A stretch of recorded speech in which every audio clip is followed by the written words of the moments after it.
திரு மோடி அவர்கள் தான் குஜராத் முதலமைச்சராக 12 ஆண்டுகள் இருந்தபோது, இந்திய பிரதமராக 10 ஆண்டுகள் இருந்தபோது, அவர் ஒரு மனித ஆட்சி, ஒன் பர்சன் கவர்மெண்ட், ஒரு மனித ஆட்சியை நடத்தித்தான் அவருக்கு பழக்கம். இந்த ஒரு மனித ஆட்சி என்பது இப்பொழுது கூட்டணி அரசாக அமைக்க வேண்டிய கட்டாயம் அவருக்கு இருக்கு.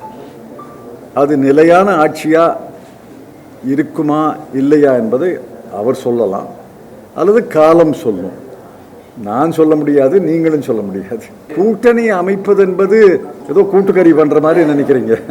கூட்டணி அமைப்பது என்பது எளிதானதல்ல. ஒவ்வொரு மாநிலத்திலையும் பல கட்சிகள் இருக்கிறாங்க.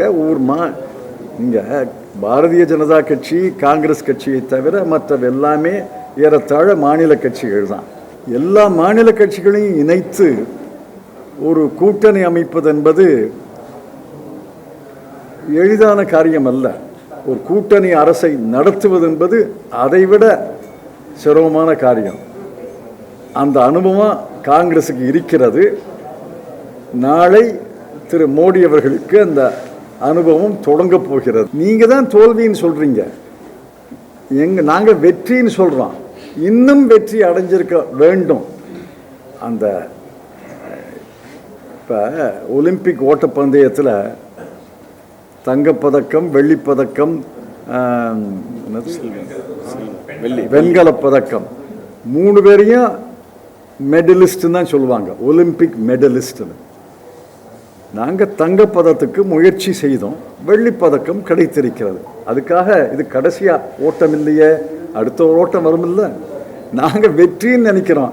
நீங்கள் ஏன் அதை வெற்றி வாய்ப்பை இழந்ததாக? நாங்கள் மகிழ்ச்சியாக இருக்கிறோம். இன்னும் நல்லா செஞ்சிருக்கலாமேங்கிற ஒரு ஆதங்கம் தான். அவர் தான், அவங்க கட்சி தான் அழுது வடிகிறாங்க. அதிக இடங்களை வாங்கின ஒரு கட்சியை, பாரதிய ஜனதா கட்சியை பார்த்து குறைவான இடங்களை வாங்கிய காங்கிரஸ் பரிகசித்து கொண்டிருப்பதுதான் இது. எவ்வளவு அவங்களோட அறியாமையை காண்புகிறது. சிதம்பரம் சொல்றாரு, கூட்டணி ஆட்சியெல்லாம் நடத்த முடியாது, கூட்டணி ஆட்சியை நடத்துவது சிரமம்னு சொல்றாரு. அவர் அப்படிதான் சொல்லுவார். ஏன்னா அவங்களுக்கு கட்சியை நடத்துறதே சிரமமா இருக்கு. ஆக கட்சி நடத்துறதே சிரமமாக பார்த்து கொண்டிருப்பவர்கள், அவருக்கு காங்கிரஸுக்கு அனுபவம் இருக்கான். காங்கிரஸின் அனுபவம் வேறு, பாஜகவின் அனுபவம் வேறு என்பதைத்தான் மரியாதைக்குரிய பாரத பிரதமர் நிரூபித்து கொண்டிருக்கிறார். அதனால வளர்ச்சி திட்டங்கள் எல்லாம் தொடரும். தமிழகத்தில் ஸ்டாலின் எப்பவுமே இந்த தப்பை தான் செய்வார். எதிரணியிலே இருந்து கொண்டு தமிழக மக்களுக்கு கிடைக்க வேண்டியதை எல்லாம் கிடைக்காமல் தமிழக மக்களுக்கு எப்பொழுதுமே துரோகம் செய்து கொண்டிருப்பார் சுயநலத்திற்காக. அதே மாதிரி தான் இந்த முறையும். அதனால தமிழக மக்களுக்கு, எங்களை போன்றவர்கள் எல்லாம் தமிழக மக்களுக்காக போராடி என்னென்ன திட்டங்கள் கொண்டு வர வேண்டுமோ அதையெல்லாம் மக்களுக்காக செய்வோம். நாங்கள்லாம் மக்களுக்காகத்தான் பணியாற்றுகிறோம். காங்கிரஸ் வாங்கினது எல்லாமே திமுகவோட வாக்கா? இதில் எனக்கு சிரிப்பாக வருது. நிதிஷ் ஆட்சியா, நிதிஷ் கூட்டணி ஆட்சின்னு காங்கிரஸை சார்ந்த ஒருத்தர் சொல்லியிருக்கிறாரு பாஜக ஆட்சியை பார்த்து.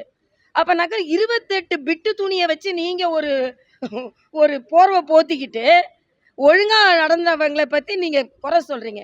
இப்போ செல்வ பெருந்தகை பாஜகவிற்கு வந்த ஓட்டு பாமகவிற்கு ஓட்டுன்னா, காங்கிரஸிற்கு வந்த ஓட்டு அனைத்தும் திராவிட முன்னேற்ற கழகத்தின் ஓட்டு. இதை ஸ்டாலின் மறுப்பாரா நான் கேட்குறேன். அப்படின்னா தனியாக நின்றுட்டு போயிருக்க வேண்டியதானே? செல்வ பெருந்தகை தனியாக நின்னா எந்த இடத்துலையும் டெபாசிட் வாங்கியிருக்க மாட்டாங்க. ஆக அப்படிப்பட்ட ஒரு கட்சியை வைத்துக்கொண்டு திராவிட முன்னேற்ற கழகத்தின் தோளில் ஏறிக்கொண்டு இன்னைக்கு பாஜகவை விமர்சனம் செய்வதற்கு அவருக்கு எந்த தார்மீக உரிமையும் கிடையாது. ஆக திமுகவால தான் அவங்க ஜெயிச்சாங்க. திமுக மட்டும் இல்லை, அவங்க கூட்டணி கட்சிகள்னால தான் அவங்க ஜெயிக்கிறாங்க. அதனால செல்வ பெருந்தகை அவர், எனக்கு சிரிக்கிறதா என்னன்னு தெரியல, அவ்வளோதான். திமுக கூட கூட்டணி வச்சுக்கிட்டு 28 பிட்டு அதை வச்சுக்கொண்டு எங்களை குறை சொல்லி கொண்டு இருக்கிறார்கள். நாங்கள் எப்போவுமே பலமாக தாங்க இருக்கோம். அப்படி பார்த்தா நாங்கள் தனியாக நின்று ஒரு பரிசோதனை செய்கிற அளவுக்கு கூட எங்களுக்கு துணிச்சல் இருக்குங்க. நீங்கள் அந்த பரிசோதனை செஞ்சீங்களா? இல்லை. அப்புறம் என்ன பேசுகிறீங்க? அவ்வளவுதான். நீங்கள் ஒன்று பேசுவீங்க, நீங்கள் காமராஜர் ஆட்சி கொண்டு வரணும்பீங்க. அன்னை இளங்கோவன் ஏற்கனவே காமராஜர் ஆட்சி இருக்கும்பாரு. அப்படியே போயிட்டு இருக்க வேண்டியதானே, அவ்வளோதானே.